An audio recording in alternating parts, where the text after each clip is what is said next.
Hello, everybody. Welcome, Physical Therapy Owners Club. I'm your host, Adam Robin, and new guest today.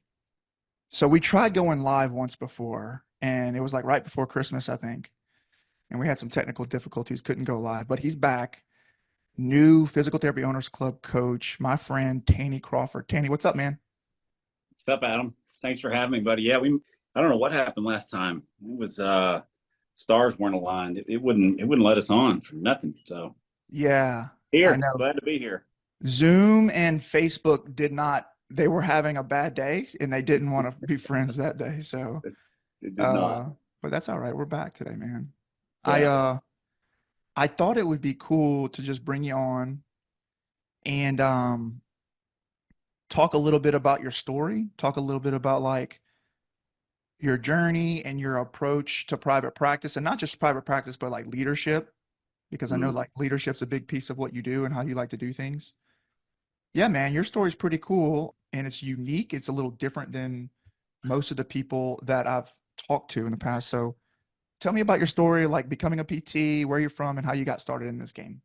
Oh yeah, that's a nice way of saying my story's got a lot of twists and turns and forks in the road, right? So Mhm. I think everybody's story's got a little bit of that. But I am Tanny Crawford. I grew up in Jackson, Mississippi, a couple generations deep in Mississippi, but went to high school in Jackson.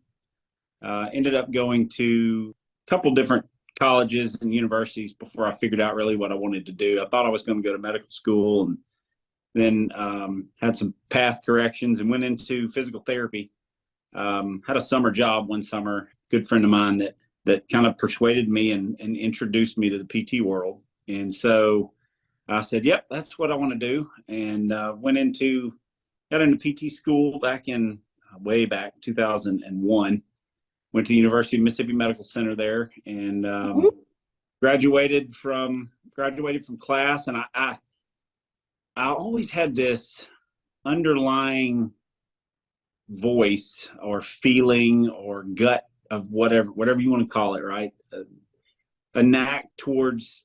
I always wanted to open my own clinic, and so I was, even as a physician, if I was going to be a doctor, I was like, I kind of want to run my own clinic. I just didn't have that want or need to work for a large corporation. So anyway, fast forward, I took a job out of PT school, worked for a little while, found some partners in local partners, and we started a company back in late 2003 called Performance Rehab. And over a 13 year period, we grew that. So we started off with some assisted living home contracts and outpatient centers, and just kind of grew slowly but methodically over, you know, 12, 13 good years, and just unbelievable relationships.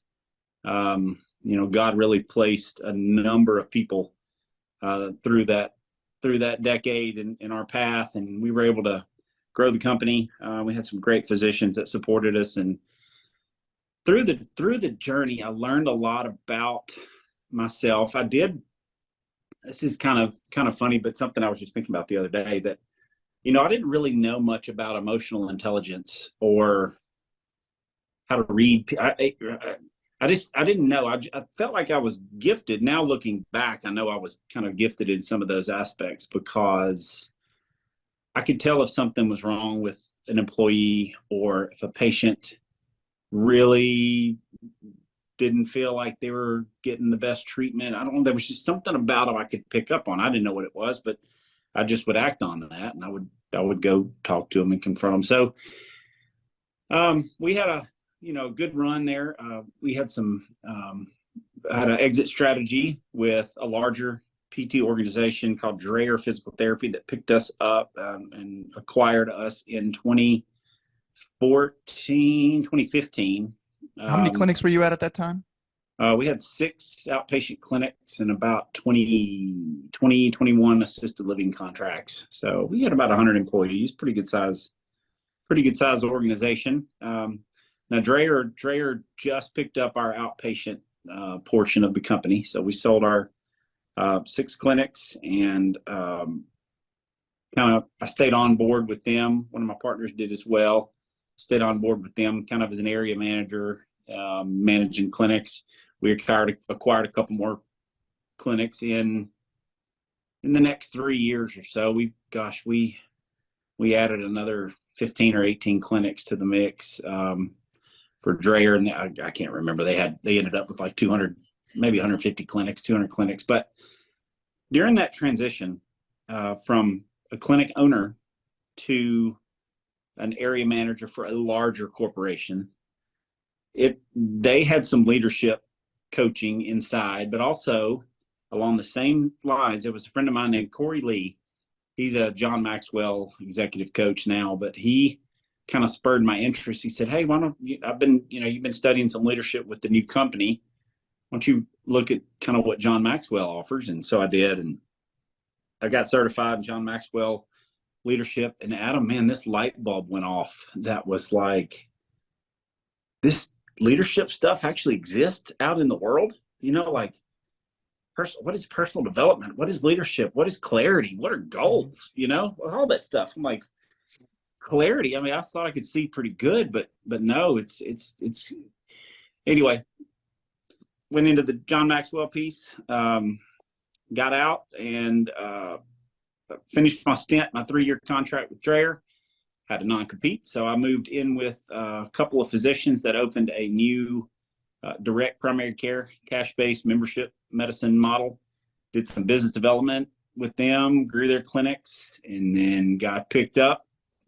I'm speeding up a little bit here because now we're 2019, speeding up a little bit. But I got picked up by a company here in Nashville. I live in Nashville now. That bought a separate company out of bankruptcy. They hired me like a turnaround artist, and COVID hit 2020. We grew those, kind of turned those clinics around. Ended up selling a few. COVID hit, and really put a damper on that. So I took a pivot. Took a chance to pivot into real estate here in Nashville, and have loved it. Have loved it ever since. And so that brings us up here to pretty much back in November when you guys reached out to me and talked about Physical Therapy Owners Club, and having a good idea of what you wanted and what I needed, and it kind of matched up. And so I was glad to be a part of it. And that pretty much brings us right up to still Today. doing real estate and doing some coaching. Just got off a call a few minutes ago. Dude, you forgot Oh, to boy. mention the best hire you ever made in your career. Do you remember who it was? I do. Was it Adam Robin? It was Adam Robin, dude. You hired me. You hired me out of school. It was you and some of your guys with Dreher hired me. I was the first gig was with Dreher. Well, I didn't know if you wanted me to mention you live or not, but you were absolutely the greatest hire you ever made. That's why I said some phenomenal people. That's right. That's right. That was the plug. So, it's been a fun journey. And we can branch off into any of that you want to. One thing I really want to touch on real fast is, like, we had that Slack channel the other day. There's been a couple times where I had to pivot. Right, everybody has to pivot at some point, and so when the partnership wasn't working and we needed an exit strategy, it's a pivot, right? And so when Dreher picks us up, when contract's done, it's time to pivot. And so a pivot in basketball is changing directions with your foot still planted, right, on the foundation. So a pivot for us should also mean it's a change in direction while remaining true to ourselves, right? Staying connected to the foundation, changing directions while staying, connected to the foundation, the core of who you are, the core of what your business is, mission and vision. We talk about that a good bit, but it's phenomenal. And there's something comforting knowing, that you can change directions, but you still know, I know who Tanny is. I know how I operate. I know how I want to treat people. I know what my values are. I know what my triggers are. So anyway, may not want to go that way, but we did. So I've got a bunch of notes that I wrote down, and man, you've had a ton of experience, and so I've kind of broken this down. I'm kind of making this up on the fly, everybody. So Yeah. bear Yep. with me. I've kind of got this broken down into like you achieve, so you achieve some success, right, with performance rehab. Yep. You had your partners, you were doing that for a while, right? So you experienced some success. So like, I'd love to learn a little more about like maybe bullet pointing a few key pieces of like how you did that. But then you had a transition, you pivoted, right? And it seems like during that transition is really when you started to find leadership, a little bit more Mhm. about leadership and personal growth. And maybe you were able to kind of reflect back on some of your success and realize that that's maybe some of what you were doing, right? So like Mhm. let's talk about that. Let's talk about like the first pieces of success. The first, what was it, 13 years? Like how'd you do that, man? Like 6 clinics, 100 employees, like that's a lot. How'd you do that? You know, I didn't view myself as successful when I was in the middle of all that. In fact, when the partnership started having a few issues, I kind of, while I was in the middle of it, literally viewed it as failure.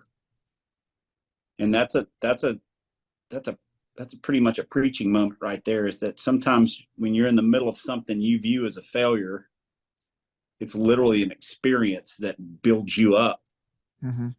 moving forward.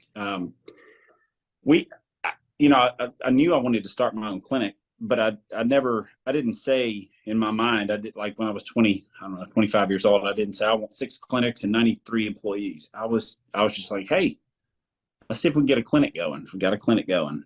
And then we found another guy, like another Adam Robin. And I was like, that dude, he could run a clinic by himself. And so then light bulb went off. I'm like, let's do another one, because I feel really comfortable. I trust this guy that he's gonna run this clinic, the way I like them, the way they should be run. So we did number two.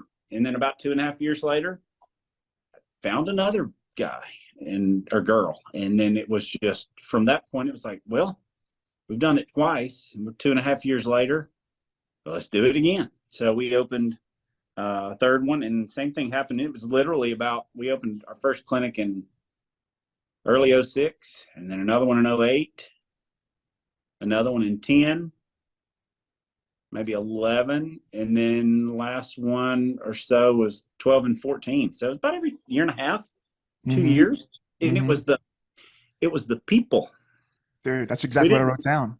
yeah, we didn't build the building and then fill it up. We had a person, we had the culture, that another person, the piece of the puzzle that fit, and I was like, ooh, let's get them plugged in over here, because they'll serve the whole community wherever it is. If we were in Byram or Brandon or Madison or Clinton or whatever the area was, I was like, this guy Adam or Russell or Jason, whoever it is, these guys are really going to support this community.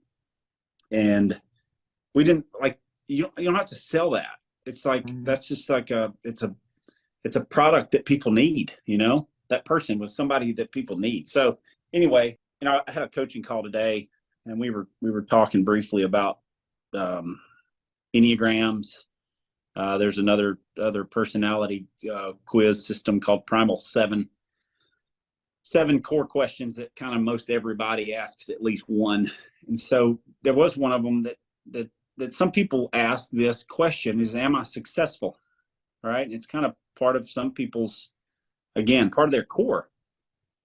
And you tend to, or they tend to ask that question all the time to the world. Am I successful? And all their quests and decisions and things that they do, they're literally asking the world, am I successful? And so, from many people's eyes, I was successful in the clinic. In my own eyes back then, I was not. In Mm-hmm. my own eyes, back when my contract ended with Dreyer, and they didn't ask me to be on their corporate board as like COO, which what Tanny's plans may have been, that was to me a failure. And so, but the experience that I gained looking back, I'm like, oh man, that was fantastic to have. That was success in itself, you know? So I think I say that to say, I think you, I can't answer. Of course, I think you're successful. Is Tanny to Robin? I think Robin is successful. I'm Robin, Adam Robin. I call him by his last name sometime, you people. So if y'all are watching, Military. so Mr. Robin, get down and give me 20. Um, I think you are successful. Now, if somebody were to ask you, you were like, well, I mean, you know, I've done some good We're on the things. way. It's like we're on the way. Way, We're working on it, you know. right? So you are the only one that can answer that question. Mm-hmm. Am I secure? Am I safe? Am I wanted? For instance, my primal 7 question is, am I wanted? You could answer that, but am I going to believe you? Probably not. Mm-hmm. But I can answer it to myself. I'm about the only one. And the way to answer that is to flip it into a statement. So instead of am I successful? It's I am successful.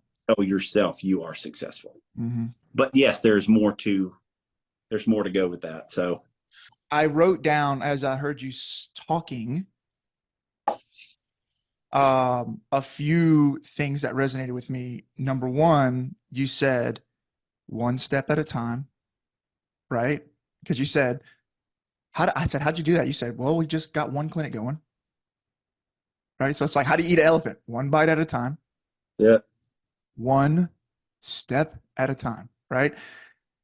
Then you mentioned it was less about your strategy and more about finding the right people, mm-hmm. right? So like I always like to say, and I don't know, somebody told me this one time and it just kind of stuck with me, but first who, then what? Yeah. First who, then what? Right? Yep. So Dan Sullivan wrote a book, Who Not How. Who not how, buddy? Who Not How. Yep. Somebody said first who, then what? I can't remember. I don't know who it was, but it's like at some point along the journey, like once you figured out one clinic and it was time to kind of go to two, Mm-hmm.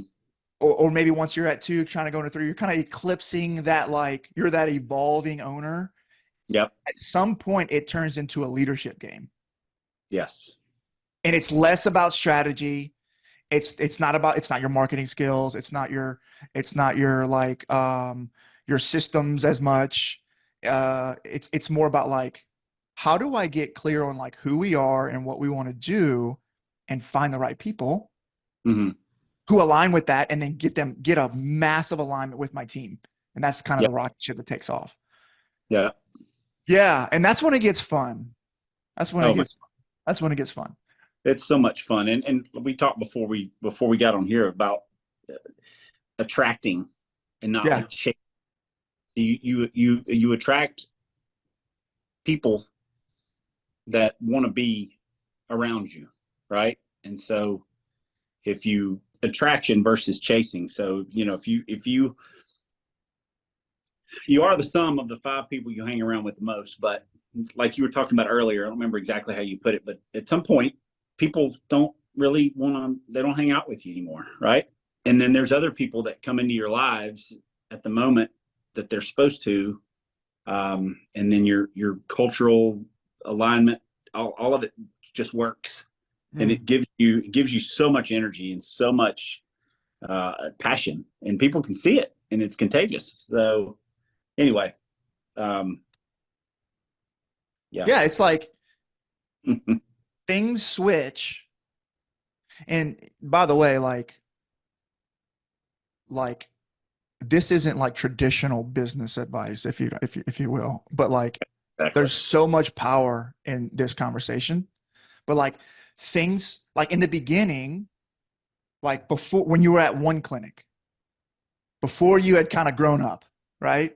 Yeah. You were a little kid. I'm assuming you had some sleepless nights, you were stressed out, and you were gripping tight to things, and you were trying to control things, and you were trying to like manipulate things and create the strategy, and right. And then it's like it's exhausting. It's so overwhelmingly exhausting and unfun, and a lot of people get stuck there, Mm-hmm. right? Yeah. People get stuck there. But whenever we can get to this place of development where it's like, I just want to like, let's have fun, you Hmm. know, let's let go and stop catastrophizing everything and just have fun and get clear on like who I am and who I want to be and just be that person and start to attract more people around me who want to be like or be similar to me, who kind of like Yeah. have similar values as me, Yeah. Yeah. and like let go and trust them and stop micromanaging and just kind of like trust that process. That's when things get fun. That's when things get like you get your life back, right? You get to like your business grows and your leadership team comes around and they help you grow your clinic and you get to like spend more time with your family and Hmm. you find that freedom and fulfillment that we always try to help clients with. And it's less of it's all a lot of that to has to do with setting up some foundational things in your business. But the hard part is managing what's in between your ears, right? Hmm. And Hmm. getting you to think a little bit more clearly about like, hey, you don't have to be the boss of everything. Like, just kind of let things chill for a little bit. So that's been at least that's been my experience. I don't know about you. Yeah. When you have a dream and then you finally get ready to launch that dream, you've got this energy. Yeah, it can get exhausting. It gets exhausting after a couple months or maybe a year of it, of the same old, but you kind of run off this adrenaline rush of your first couple months and 6 months or whatever of having a new clinic open. Thankfully I had some partners that were phenomenal at bookkeeping and dotting the I's, crossing the T's. And I was a lot more of the relationship, culture piece. Of it was fun. Yeah, most of that stress is somehow almost camouflaged for a while when you're just kind of running on adrenaline and like a kid in a candy store, like I'm doing it. So that was the beginning. And now, as 23, 4 years later out of school, that's kind of a self-renewed energy when we see other people, you included, see other people growing their businesses, whether it's in the PT world or whatever line of work, it's all the same. But there's just a method to it, like you said about the clarity, gaining the clarity piece and setting goals. And that's just something I didn't know when I was 24, 25, 28, 30, 33. I didn't Mm-hmm. really fit this out. I was a little bit late to the game, but I am glad I'm here.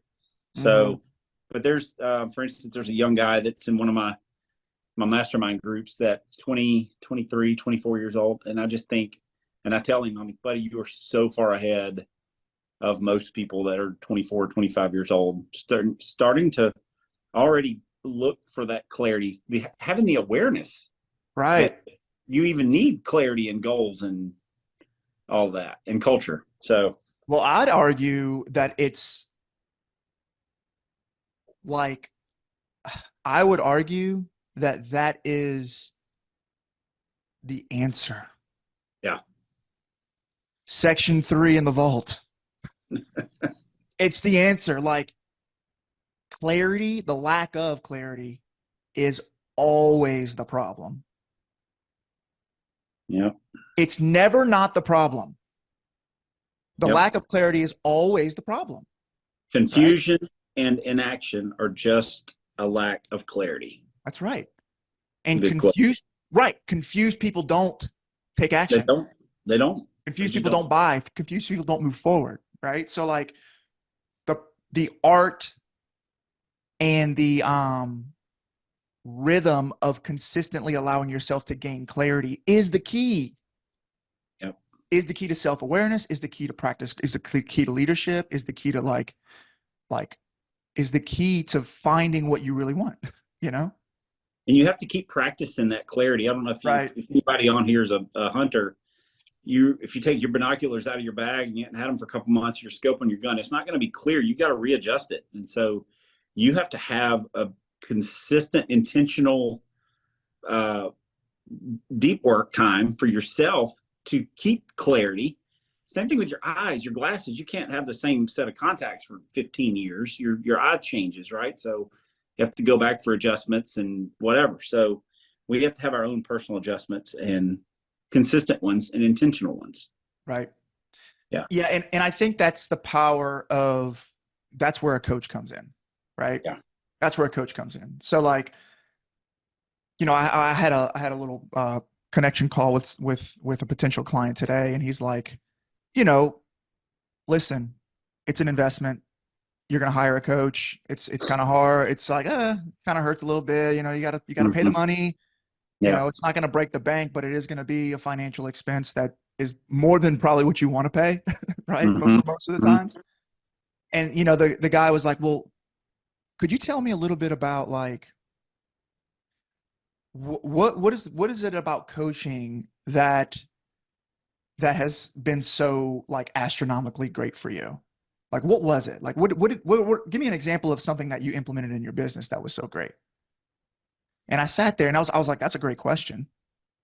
And I said, I said, it really isn't one thing. But what happens is I come to the call and I'm asked, what is your focus and priority right now? And I tell the coach, and the coach tells me, that's probably not a great thing to focus on right now. Let's replace this thing with this thing. And the problem is that the new thing that you need to focus on, you have no idea. You have no knowledge on how to take action on that thing because you've never done it before. So you say, hey, coach, I don't know the first step to take regarding X. And then the coach says, no problem. I have an entire blueprint and program for you to implement into your practice next week. And I have a network of all these people who have mastered it that I can get you on the phone call with. And it's a series of that over and over and over and over. So it's like, it's never one astronomical trick. It's just it's the process of showing up, shifting my priorities on what is most important, and then being provided the resources to quickly implement every month. And then my competition, they're running around with a chicken, like a chicken with their head cut off. They're not clear. They're not focused. They're scared about the reimbursement cuts and this and the COVID, and they're chasing their own tail. And I'm sitting there making one massive move every single month. And before you know it, you look up and you got 6 clinics and 100 employees. That's it, right? Like, that's been my experience. Yeah. You were talking about they don't know how to operate. They may not even have known that X even existed. Right. Right. So some of this coaching that I've learned from being coached myself too was, it's almost like, when you're at the eye doctor, I use analogies all the time. You're at the eye doctor, you're looking up there and you're like, I don't know if those are letters, shapes, or numbers. And then he dials it in for you. And it's like, oh, 𝐂𝐸𝐵𝑅𝐾𝐍. Right. And then he flips it over and does something else. And you think you know what's up there. And then he clears it up for you, or asks you the proverbial questions. He adjusts your lenses. But you're like, I didn't even know Z was an option up there. So same thing with coaching, man. It's phenomenal. Just the awareness and the clarity that questions can bring to people. And then goals, for instance, I've got a guy I work with here at the real estate office that used to be, he would book celebrities on cruises for like, I don't know, colleges, right? So he would have these big names, George W. Bush, or different people. So he booked them as the talent for the cruise. And so people would buy this cruise and get on there. And sometimes he said, there's certain things there's cruises that exist that are like cruises to nowhere. I said, no. He said, yep. It leaves the dock, goes out, wanders around for 4 or 5 days, and then comes back to shore. And I was like, that's a good leadership principle about goals too. Because if you don't really know where you're going, you can't see where you're going, you're just going to float around out in the water, you're busy. You're chasing your Oh, you're tail. busy as heck. You're tired at the Busy. end of the day too. At the end of the day, you have seen all these patients and all this stuff, and you're about out of gas. It's time to go back to doc. And so, anyway, the goal piece is something that's been huge, and just gnawing at those goals, 1% every week, or do one thing closer, one thing today, just one tiny thing today that takes you a little bit closer to where you're headed. Mm-hmm. And that's just principles that I would have never known if I hadn't gotten into coaching and been coached myself. Yeah, I also had a coaching call with a client today, and let's just face it, practice owners, especially small practice owners, they're busy, man. They've got a lot of and there's a lot of practice owners right now that are in that stage of like, maybe you got like a part-time front desk person and you're treating like 30, 35 hours a week, trying to work on your business on the weekends. That's a hard place to be. Yeah. So if you're there, welcome to be an entrepreneur, right? You're gonna have to work a little. That's the grind. You wanted this. You wanted this. Right. You got to go for it here. But the problem that we have is like sometimes whenever we start to kind of open up the door and help them paint a little bit of a vision on what they can focus on, you can see the to-do list just go like they start making like 27 to-dos instantly. And it becomes overwhelming, right? It becomes like, oh my God, I'm always having a little bit of anxiety. Like I am mentally creating all this work for myself, right? And it's like learning, when you're in that stage of business, you can only pick one thing at a time, right? Yep. So like getting clear and getting comfortable and getting in the habit of learning, like if I have 27 things on my to-do list, I have to be brave enough and bold enough to say no 26 times. Right? Yeah. No. So that you can say yes to the one right thing right now. Right. Yeah. Yeah. So that's a good principle for the book. I think it was the book, Essentialism.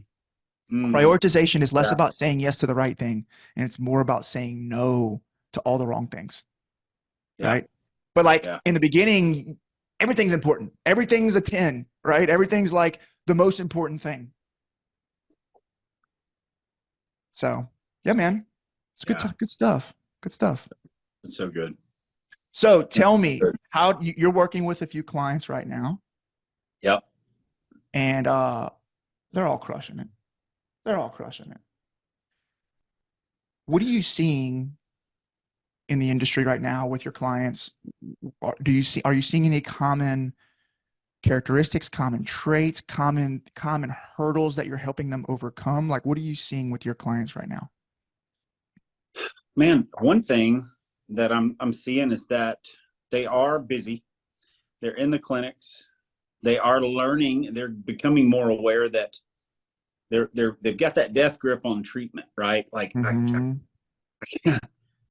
can't not treat. I'll work 60 hours this week, and then I'll work on my business outside this 40-hour hammer down treatment all week because we can't lose that revenue.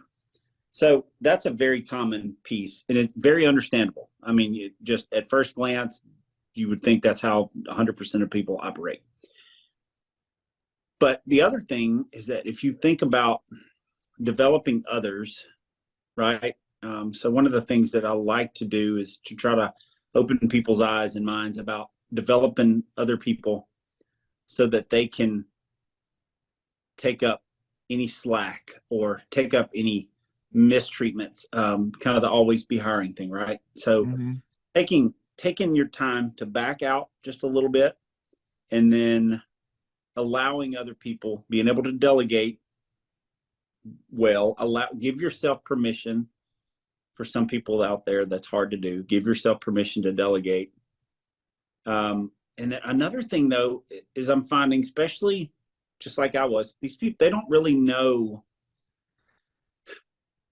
What's really common is they don't really know exactly who they are. They don't know what their true core values are, right? And so they don't know they can't articulate what their communication style is. They can't really articulate what their leadership style is. And so that's just kind of a common starting point, right? That awareness is lacking in most everybody. But as far as industry, it's that treatment piece that 99% of people find it hard to work on the business because they're spending 50 hours a week working in the business. And that's two different mindsets. It's left side of the brain and right side of the brain. It's 30,000 foot view and it's on the runway view. You can't see them both at the same time. So you have to back off, get out. And so that's one thing that's common is people don't back out and work on the business. They just steadily work in it. They're down there on the runway, tightening up bolts on the tires, and they never get out, take off, and get up and look at it from a 30,000 foot view. Yeah, and that's a hard thing to do, man. It's hard. I get it. It's so hard. I recall very, very vividly me being that guy of like, no, we got him in our group right now still. Yeah. The hardest challenge is to just be brave enough to get out of treatment, Yeah. And just try it, like your business will survive. Your business will survive if you take a 4-hour block of time and just like take a break and work on the business a little bit. Yeah. I promise you it'll survive. And everybody will actually be really happy that you did that. Most people, except you at first. And look, John Wayne, what John Wayne said, courage is being scared to death, but saddling up anyway.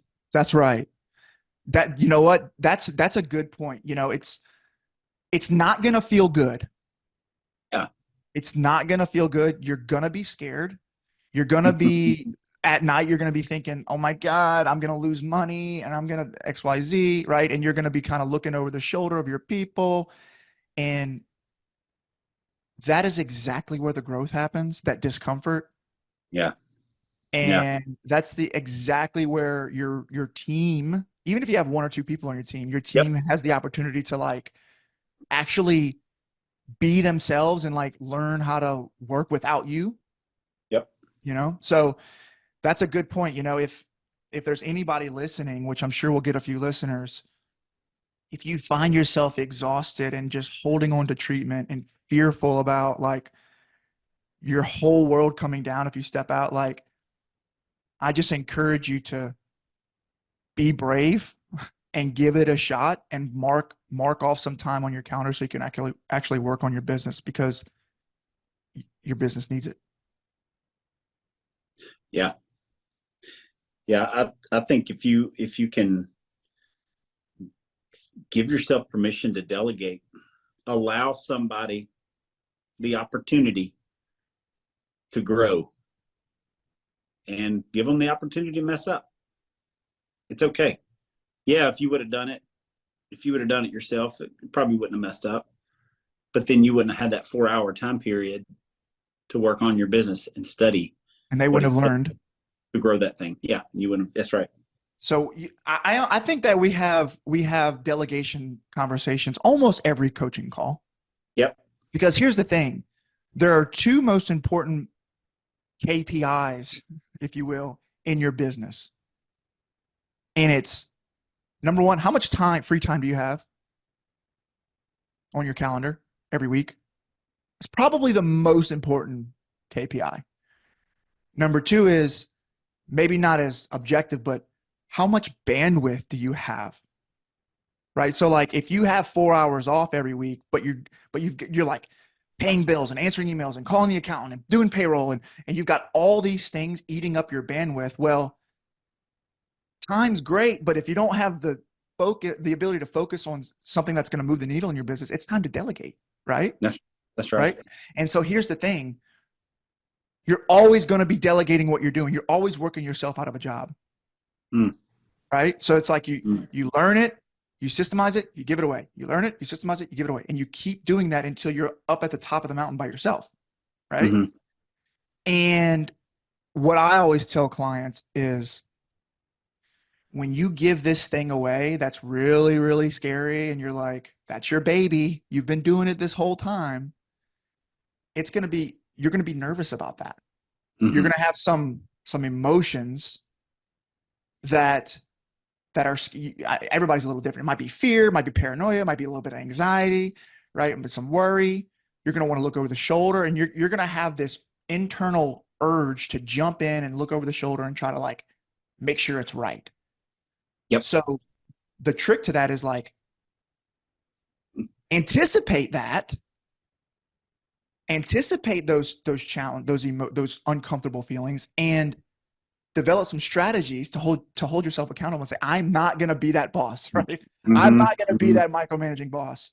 And if you could do that over and over and over, then you actually start to learn and grow and do all the things we're talking about. Yeah. Yeah. And again, it's scary. It's really extra scary if you do it by yourself. But like we're here to help. 100%. Hello? Not doing this by yourself. You've got Right. kids. I've got kids. We went to the hospital. My wife had a baby. And then they said, all right, time to go home. I'm like, oh crap. Especially on my first one.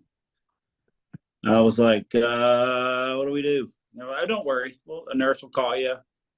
You're going to come see us in a couple of days. You know, it'll be fine. Call us with any questions. So yeah, that's what coaching's all about, buddy. We're here for you. That's right, man. Listen, if anybody's listening here, always feel free to give me a shout if you ever need anything. Adam@ptoclub.com.